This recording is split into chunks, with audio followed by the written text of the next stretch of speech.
Welcome to Learn, Apply, and Build. I am your instructor, Meet Jetwa, and let's get continuing with the QR scanner. So we have finished the QR generator. We have generated a code, and now we need to scan that QR code and check what data lies inside that code.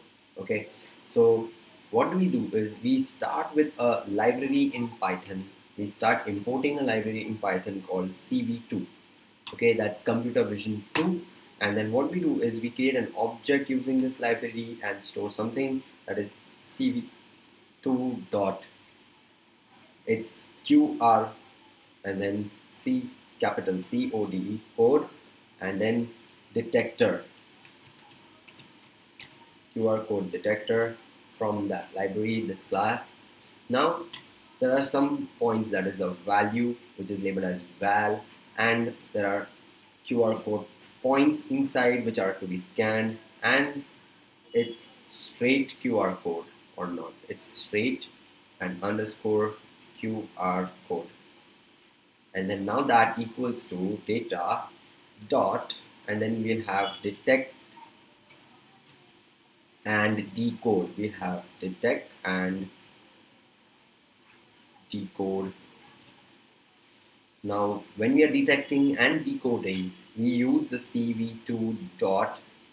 It will be using your QR code is generally an image, so it will be using cv2.imread. Your imread means image read, and your name of the QR code, the file which you had already created, is whatever file you had created. So in my case, I had created the qr underscore one.png, so I'll just call that file here qr underscore one.png. And if you guys remember, what we had stored there inside that file was, in the QR code, was my name, that's Meet Jetwa. So when I go and I'll just print the val, so val means the value of that QR code. Let's just save this file and now try to run it inside the terminal. So to call or to run the file, we have python 3, what was the file's name, qr underscore scanner, so it's qr underscore scanner dot py.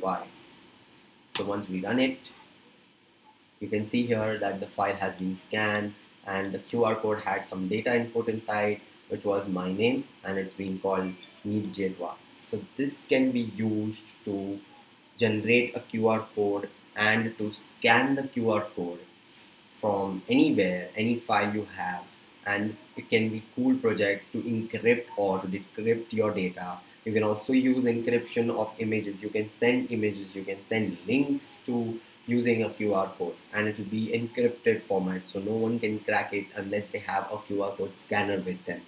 So again, this is a very cool project, and you can let me know in the comment section what cool ideas you have with the QR code scanner or QR code generator. Thank you so much, guys.